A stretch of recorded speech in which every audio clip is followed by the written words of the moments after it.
തിരുവനന്തപുരത്ത് cholera സ്ഥിരീകരിച്ചതിൽ DMO ആരോഗ്യവകുപ്പിന് report നൽകി. എല്ലാ പ്രതിരോധ പ്രവർത്തനങ്ങളും സ്ഥിരീകരിച്ചതായി DMO അറിയിച്ചു. കഴിഞ്ഞ ദിവസം മരിച്ച ഭിന്നശേഷിക്കാരനായ അനുവിന്റെ വീട്ടിൽ ആരോഗ്യപ്രവർത്തകർ എത്തി കിണറും വീടിന്റെ പരിസരങ്ങളും ക്ലോറിനേഷൻ നടത്തി. മകന് യാതൊരു അസുഖവുമില്ലായിരുന്നുവെന്ന് അനുവിന്റെ അമ്മ പറഞ്ഞു. മാസാമാസം മീറ്റിങ്ങിന് പോകും. അപ്പോഴൊക്കെ ഒരു കുഴപ്പമില്ല, നല്ലതായിട്ട് തന്നെ അവിടെ നിന്ന് നന്നായിട്ടൊക്കെ ഇരുന്ന് ആരോഗ്യമായിട്ടിരുന്ന് നല്ല അച്ചടക്കവും മര്യാദയും എല്ലാം ആയി.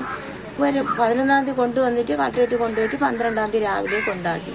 അത്രയേ ഉള്ളൂ. പിന്നെ രാവിലെ 11 മണിക്ക് വയറ്റിളക്കമെന്ന് പറഞ്ഞ് കുഴപ്പമൊന്നുമില്ല, ഹോസ്പിറ്റലിൽ കൊണ്ടുപോയി. കുഴപ്പമൊന്നുമില്ല, കൊണ്ടുപോകണമെങ്കിൽ പോയി, ഇല്ലെങ്കിൽ ഞങ്ങൾ നോക്കിക്കോളാം, കുഴപ്പമൊന്നുമില്ലെന്ന് പറഞ്ഞു. 6:30 ആയപ്പോഴാണ് വിളിച്ച് പറയുന്നത് ഇതേപോലെ മരിച്ചത്. മാസാമാസം മീറ്റിങ്ങിന് പോകും. വിവരങ്ങളുമായി അലക്സ് റാം മുഹമ്മദ് ചേരുകയാണ് തിരുവനന്തപുരത്ത് നിന്ന്. അലക്സ്, ഇത്തരത്തിൽ 2 പേർക്ക് കോളറ സ്ഥിരീകരിക്കുന്നു.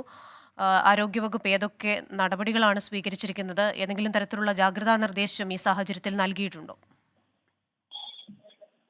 കൃഷ്ണ, കഴിഞ്ഞ ദിവസം മരിച്ച ഈ ഭിന്നശേഷിക്കാരൻ 26 വയസ്സുകാരനായ അനുവിന്റെ പരിശോധന ഫലത്തിൽ കോളറ സ്ഥിരീകരിക്കാനായിട്ടില്ല എന്നുള്ളതാണ് പ്രധാനപ്പെട്ട കാര്യം. നിലവിൽ കോളറ സ്ഥിരീകരിച്ചിരിക്കുന്നത് തിരുവനന്തപുരത്ത് SIT ആശുപത്രിയിൽ ചികിത്സയിലുള്ള കുട്ടിക്കാണ് കോളറ സ്ഥിരീകരിച്ചിരിക്കുന്നത്.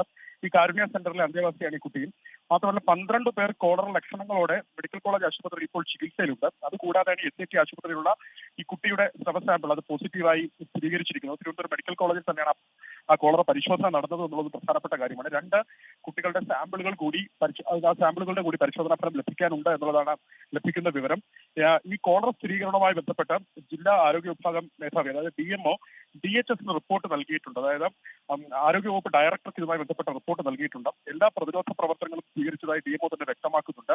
ഇതിൽ ഏറ്റവും പ്രധാനം ഈ കാരുണ്യ സെന്റർ, അതായത് ഈ ഭിന്നശേഷിക്കാരായ കുട്ടികളെ പാർപ്പിക്കുന്ന നെയ്യാറ്റിൻകരയിലെ ഈ കാരുണ്യ സെന്ററിൽ ആരോഗ്യ പ്രവർത്തകർ ക്യാമ്പ് ചെയ്ത് ഈ പ്രതിരോധ പ്രവർത്തനങ്ങൾ നടത്തുന്നുണ്ട്. അതുമാത്രമല്ല ഈ കോളറ സംശയിക്കുന്ന കഴിഞ്ഞ ദിവസം മരിച്ച 26 വയസ്സുകാരൻ അനു, അദ്ദേഹത്തിന്റെ വീട് തൊളിക്കോട് ഗ്രാമപഞ്ചായത്തിലെ മലയടി എന്ന പ്രദേശത്താണ്. ആ മേഖലയിൽ അദ്ദേഹത്തിന്റെ വീട്ടിലേക്ക് വിതുര താലൂക്ക് ആശുപത്രി സൂപ്രണ്ടിന്റെ നേതൃത്വത്തിൽ ആരോഗ്യ പ്രവർത്തകരെത്തി കിണറും വീട് പരിസരവും ഒക്കെ ക്ലോറിനേറ്റ് ചെയ്തിട്ടുണ്ട്.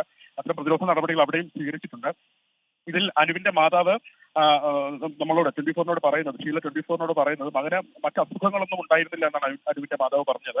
കഴിഞ്ഞ മാസം വന്നു നിന്നു, ഒരു ദിവസം വന്നു നിന്നിട്ട് പിറ്റേ ദിവസം തിരികെ മടങ്ങിയതാണ്.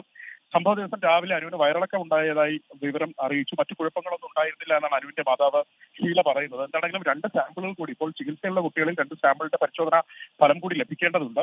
കൃത്യമായ ജാഗ്രതാ നടപടികളിലേക്ക് ആരോഗ്യവകുപ്പ് കടന്നിട്ടുണ്ട്. തിരുവനന്തപുരത്ത് നിന്ന് വിവരങ്ങൾ നൽകുകയായിരുന്നു അലക്സ് റാം മുഹമ്മദ്.